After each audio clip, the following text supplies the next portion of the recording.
Еліміздің солтүстігінде алапат өрттің салдарынан бүтін бір ауыл түгелімен жанып кете жаздады. Қызылжар ауданындағы Желиков ауылының маңында қураған шөп тұтанып, қызыл жалын елді мекенге жайылып, ал түгі қалмай жанып кетті. Тұрғындардың қорадағы ұсақ малдары да тірідей өртеніп, қырылып қалған. Владимир Зебольд алапат өрттен зардап шеккендердің бірі. Қызыл жалын әп-сәтте үйдің шатырына жайылған кезде шырт ұйқыда жатқан азаматты көршісі келіп оятыпты. Ауладағы тракторына мініп қашқан ол үйінің бірнеше минуттың ішінде түгі қалмай жанып кеткенін айтады. Баспанасынан бөлек қора қопсы, гаражы, құжаттары мен киім-кешегі күлге айналған. Были поросята, 4 поросенка. Қорада 4 шошқа мен 20 құс бар еді. Оларды шығарып үлгермегендіктен тірідей жанып кетті. Өрісте жүрген малдар ғана тірі қалды.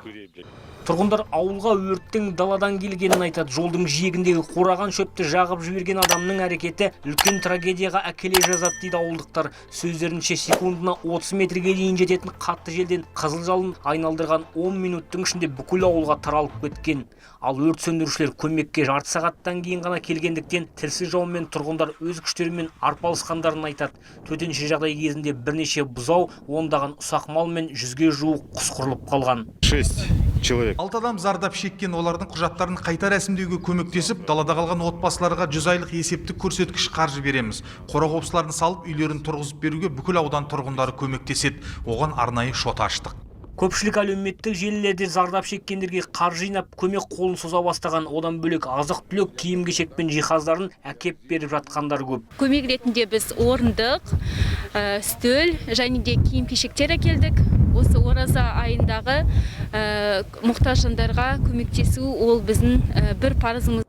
Ал полиция бөтен біреудің мүлкін бүлдіру бабы бойынша қылмыстық іс қозғаған. Қазір елді мекеннің маңындағы қураған шөп пен қамысты өртегендер іздестіріліп жатыр дейді. Руслан Жасұланұлы, Қуаныш Әлтенов, Информбюро, Солтүстік Қазақстан облысы. Тікелей эфирлер, оқиға орнынан сараптамалар мен журналистік зерттеулер, түрлі репортаждар. Мұның барлығы Информбюроның YouTube-тағы парақшасында. Тек сіздер үшін қызықты ақпараттар мен ең маңызды оқиғалар. Информбюроның YouTube-тағы парақшасына жазылыңыздар, пікір білдіріңіздер, лайк басыңыздар. Информбюро, ақиқатын айтайық.